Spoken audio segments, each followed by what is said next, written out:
Kembali lagi di channel Petualangan Catur Blitz, channel yang membahas catur kurang dari 10 menit. Jika ini adalah pengalaman pertama Anda di channel ini, segera tekan tombol subscribe agar Anda tidak ketinggalan video terbaru selanjutnya. Hari ini kita akan membahas game dari Daniel Dubov melawan Anish Giri pada tahun 2021 di Mr. Dodgy Invitational. Daniel Dubov memulai permainan dengan E4. Anish Giri bertahan dengan pertahanan Sisilia. Setelah itu kuda F3. Giri mendorong D6 lalu D4 menantang pion. Tentu saja sesuai dengan teori pion makan pion. Lalu kuda makan pion. Kemudian kuda ke F6 menyerang pion E. Daniel Dubov memilih kuda C3 untuk menjaga pion. Setelah itu A6 dimainkan oleh Anish Giri. Ini disebut dengan Sisilia Najdorf. Daniel Dubov langsung merespon dengan A4, menghentikan laju pion ke petak B5. Anish Giri kemudian menyerang dengan E5, memberikan pilihan kepada putih untuk melarikan kudanya pada 4 tempat berbeda.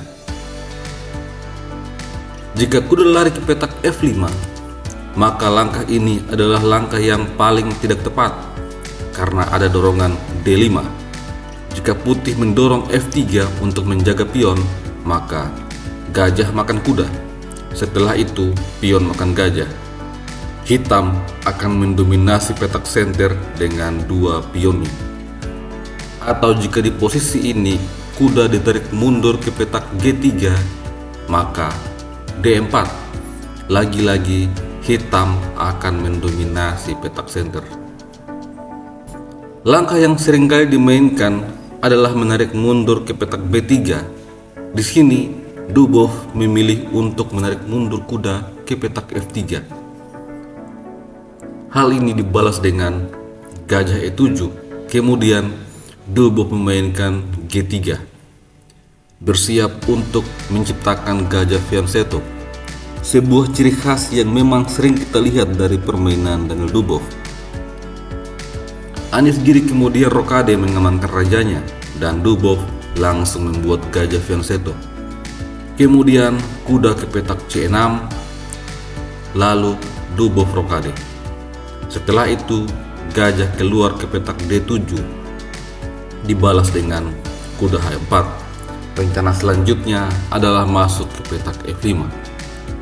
Di posisi ini Anish Giri memainkan kuda D4, mencegah lompatan kuda dan siap untuk memakan kuda Dubov jika kuda itu berani masuk ke petak F5. Oleh karena itu Daniel Dubov terlebih dahulu memainkan gajah ke petak E3, menyingkirkan kuda terlebih dahulu sebelum masuk ke petak F5. Di game ini, Anish Giri membalas dengan kuda G4 menyerang gajah terlebih dahulu. Tetapi, gajah makan kuda. Apabila pion makan gajah, maka menteri makan pion. Gajah makan kuda akan dibalas dengan pion makan gajah. Menteri makan pion akan dibalas dengan H3.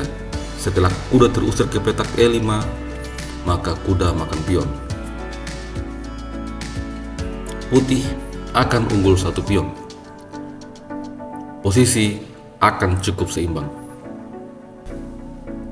Di game sesungguhnya, Anish Giri tidak langsung mengambil gajah. Dia terlebih dahulu menyingkirkan kuda dengan gajah.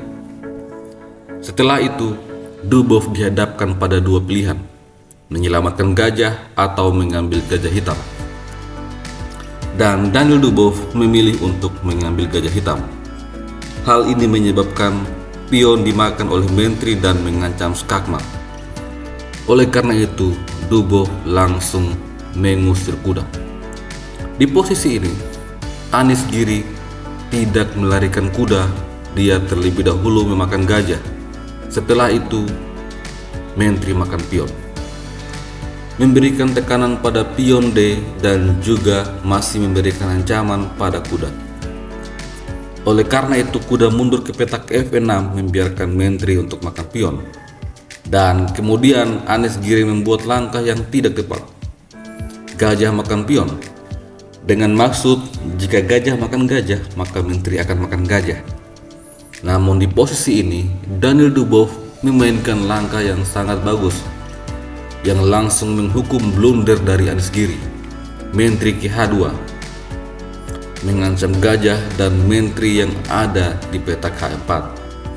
Dengan demikian, maka gajah ini dipastikan tidak akan selamat. Anies Giri masih mencoba untuk menyerang dengan membawa benteng ke petak A8. Kemudian, menteri makan gajah. Menteri makan menteri, gajah makan menteri. Sekarang, Daniel Dubow unggul 1 perwira bersih. Anies Giri mencoba membawa benteng masuk ke baris G2 untuk menyerang pion-pion, tetapi benteng A langsung menjaga pion. Setelah itu benteng ke-8 mencoba lagi untuk menyerang pion, namun benteng diadu oleh Daniel Dubow. Sampai di posisi ini, Anies Giri langsung menyerah. Jika benteng makan benteng, maka benteng makan benteng. Apabila kuda makan pion, maka kuda makan kuda. Dan tentu saja jika benteng makan kuda, benteng akan melakukan skakmat backrang mate.